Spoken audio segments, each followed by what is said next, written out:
Greetings YouTube and welcome to the Blue Corner. It is that time again where we take a look over at Japan and seeing what's going on over there.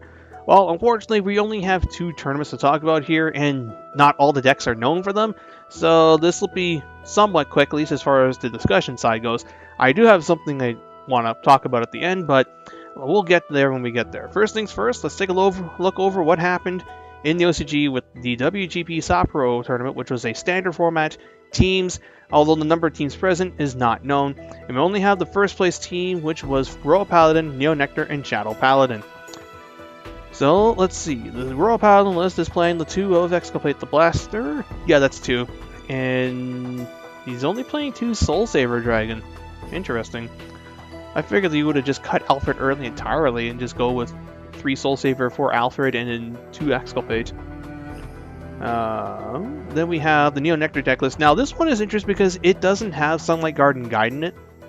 So there's a good chance that it probably didn't go 7-0 like most Neo Nectar deck lists do in teams. But for us TCG players, since we're not getting OP promo card, this is probably going to be the build that you want to look towards, as it makes do without it. You're playing the Grade 2.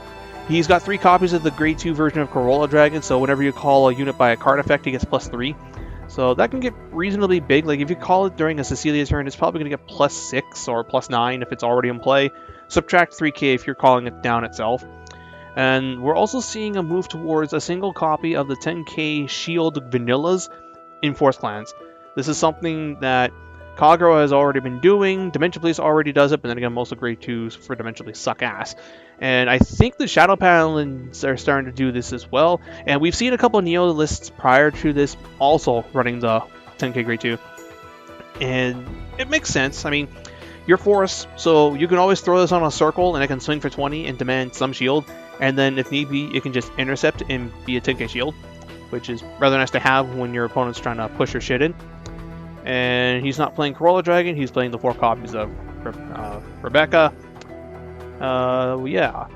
As far as how much this deck will cost when it comes here into TCG, without Garden Guide, I do believe its price point will be considerably less. Cecilia will be probably a $20 to $30 VR, but because there's multiple printings of her VR, SVR, Rainbow SVR, the card itself will probably dip to under 20, and that's when I will probably jump on Neo Nectar and pick up the deck. And then we just wait for Sunlight Garden Guide to come out and then see what happens. Because, spoiler alert, I don't think Neos are going anywhere after the next set comes out. However, I do believe, though, in North America, that this will not be the deck to beat in the format. It's just going to be in the top 5. And then we have the Shadow Paladin list on here. This one's playing a heavier Dark Dictator lineup, and multiple arts of Blaster Dark. I can see he's got one of the Fedora tipping Blaster Dark, one of the Lack Blaster Dark, and 2 of the 2 left-hand Blaster Darks. This Rebel.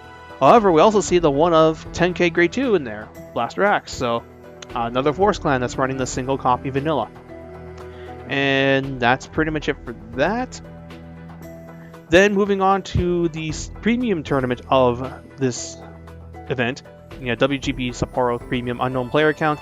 First place was Gold Paladin Ezel. Second place was Angel Feather Gize. I'm just going to assume it's Nasiel Gize.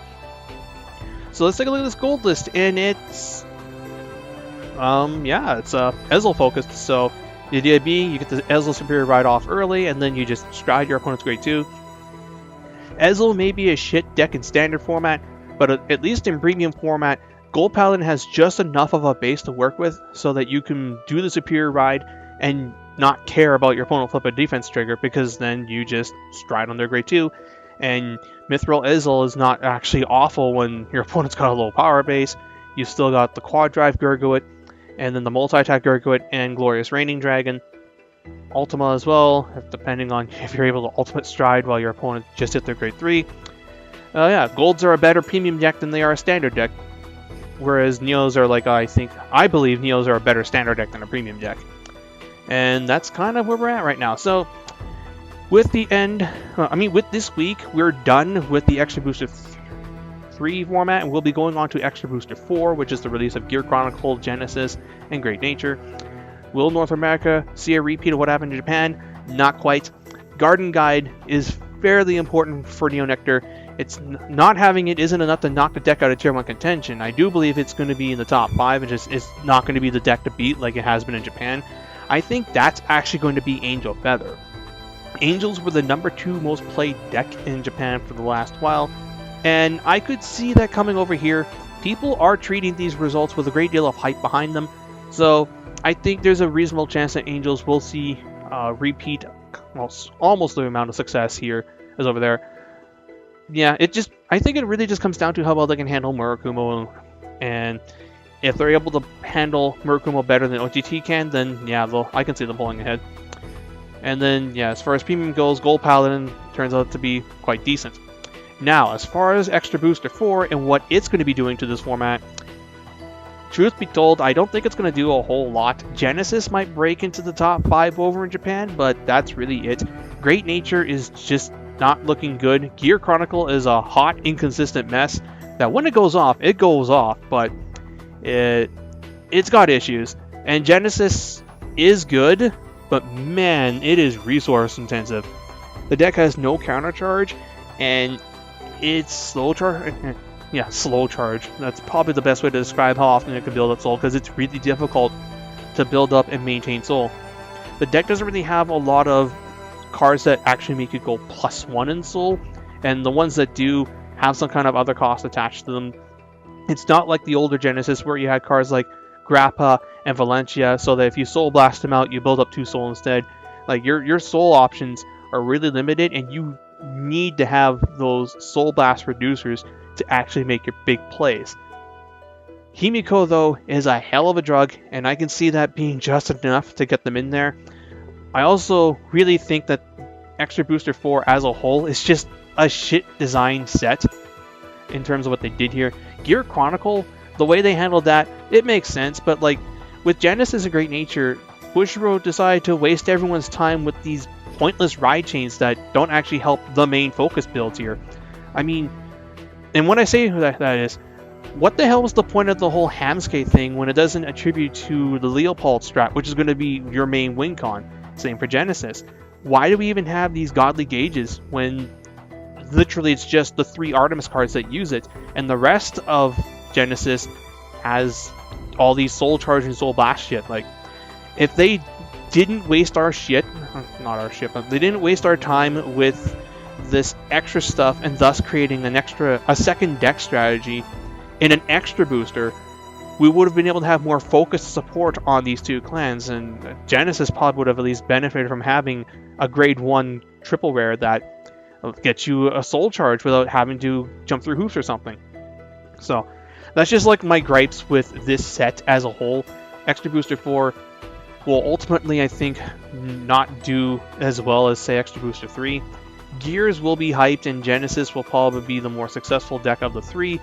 But as a whole, I don't think it's going to do as well as Extra Booster 3, and it'll probably fall more in line with the first 2 Extra Boosters. And that's pretty much all I really got to say. So that's all for this. And now, I know someone's probably going to ask, what are my thoughts on the recently revealed Naru cards, particularly Dur Scrap Dragon and Thunderstorm Dragoon. A video regarding these guys will come soon enough. I'm going to try and do like weekly recaps coming up at the end of each week, and either post them in videos or post them on the blog, but you'll get my honest opinions on these guys, first impressions, or maybe even just like after I've had a day to think it over. And yeah, I'll break them down with the same approach that I do with all things. So even though I'll have a bias towards these things, that's not going to stop me from being brutally honest with them either. And yeah, that's all I really got to say. So I hope you guys enjoyed this, and until next time, this is Boost39, jacking out.